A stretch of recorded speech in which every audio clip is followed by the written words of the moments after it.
Je te salue, bien-aimé dans le Seigneur, partout où tu te trouves.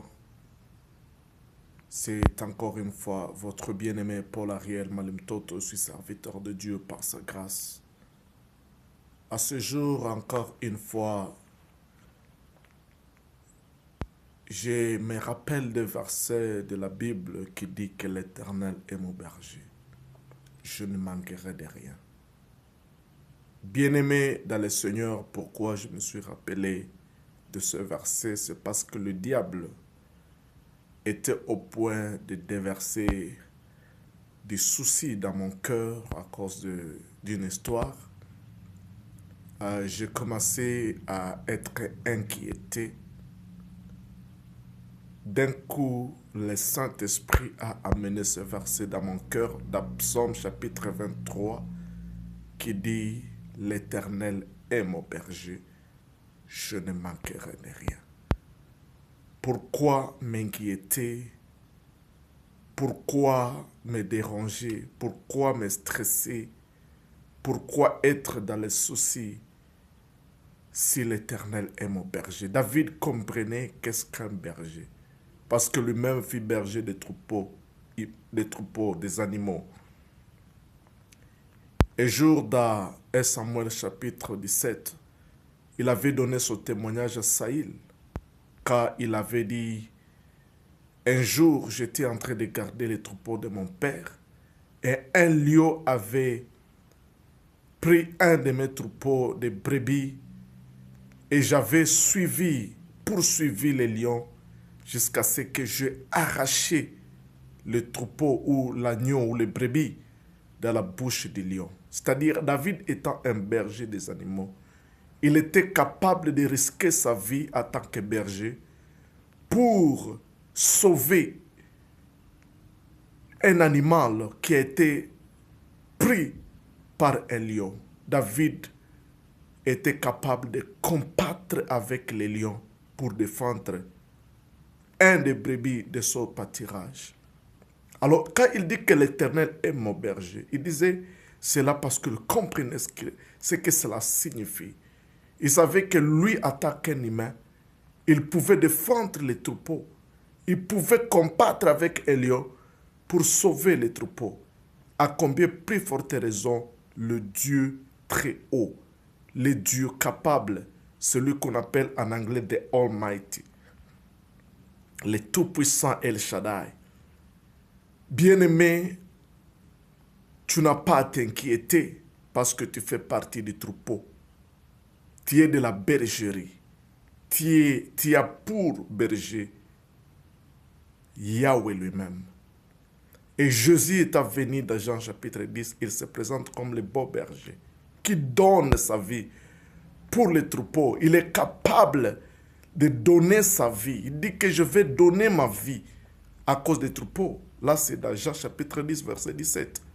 Bien-aimé dans le Seigneur, tu fais partie, si tu es croyant, si tu es chrétien, si tu as déjà donné ta vie à Jésus, tu fais partie du troupeau de pâturage de l'Éternel.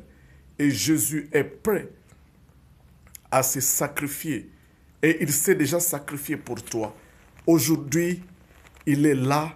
La Bible, comme Jésus s'est déjà sacrifié, la Bible déclare, l'Éternel est mon berger, je ne m'inquiéterai de rien. Je n'ai rien à m'inquiéter.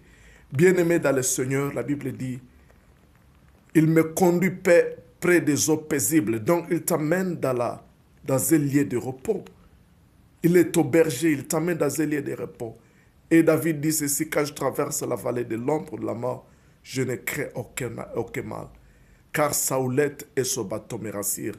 La houlette et le bateau, aujourd'hui, c'est la parole. Les promesses de Dieu me rassurent. Il dit, il dresse une table devant moi, à face de mes ennemis. Bien-aimé, il y a des ennemis qui se sont ligués, qui se liguent contre toi. Ça peut être des situations, des problèmes. Ça peut être des choses qui t'arrivent dans la vie, des situations ennemies. La Bible dit qu'il dresse une table devant moi, à face de mes adversaires. Bien-aimé, aujourd'hui, peut-être tu es dans la phase de la vallée. David, avant que Dieu ne dresse une table devant lui, il a été dans la vallée. la vallée de l'ombre de la mort, la vallée où il y avait l'ombre, tout était noir, tout était compliqué. Peut-être c'est ta situation sur ma situation, mais la Bible dit qu'il dresse une table. Quand tu es dans la vallée, Dieu est en train de dresser une table devant toi. Il connaît qu'il y a des ennemis, mais à leurs yeux, aux yeux de tes ennemis, Dieu dresse une table. Et tu mangeras à la table et les ennemis observeront ce que Dieu est en train de faire dans ta vie. Bien-aimé dans le Seigneur, aujourd'hui les gens peuvent te faire du mal. Les gens peuvent être en train de te combattre. Tu es dans une situation où tu es en train de souffrir de beaucoup d'injustices. Dieu est fidèle. Il combattra pour toi. Ne t'inquiète pas. Voilà pourquoi l'apôtre dit, ne vous inquiétez de rien, mais à toute chose, faites connaître à Dieu vos prières. Faites connaître vos besoins à Dieu par la prière, par la supplication, les supplications et par les actions de grâce. Bien-aimés, nous n'avons pas à nous inquiéter de rien, parce que nous avons un Dieu au ciel, un Dieu qui est capable de changer la cour des choses, un Dieu juste, il est juste. Bien-aimé, la justice de Dieu dépasse l'injustice des hommes. Les hommes, tu souffres aujourd'hui de beaucoup d'injustice, mais la justice de Dieu pèse tellement plus que l'injustice des hommes. Aujourd'hui, tu es trahi, mais la fidélité de Dieu est tellement forte. Il pèse plus que la trahison des hommes. Dieu est fidèle pour te défendre. Dieu est fidèle pour te justifier. Que Dieu te bénisse, bien-aimé. C'est une exhortation pour te dire que, parce que ça m'a venu dans le cœur, et moi je dis non, laisse-moi les partager avec toi, parce que peut-être tu es dans une situation où tu te sens mal. Bien-aimé dans le Seigneur, l'Éternel est ton berger. Tu ne manqueras de rien. Il te fait reposer sur des verts pâturages. Il t'amène dans un lieu de repos. Même si tu traverses la vallée de l'ombre de la mort, il dresse une table devant toi. Il y a une table qui est en train d'être préparée pour toi. Quand nous voyons la table, nous voyons le lieu de repos, le lieu où nous allons nous asseoir. Et la table, c'est un endroit où il y a quelque chose à manger, il y a quelque chose que nous allons savourer. Peut-être c'est une fête, bien-aimé dans le Seigneur, que Dieu est en train de préparer pour toi. Ne t'inquiète de rien. Il y a quelque chose que Dieu est en train de préparer, malgré ce que l'ennemi est en train de te faire souffrir. Dieu est ton berger. Ne t'inquiète de rien, tu ne manqueras rien. Au nom de Jésus. Amen.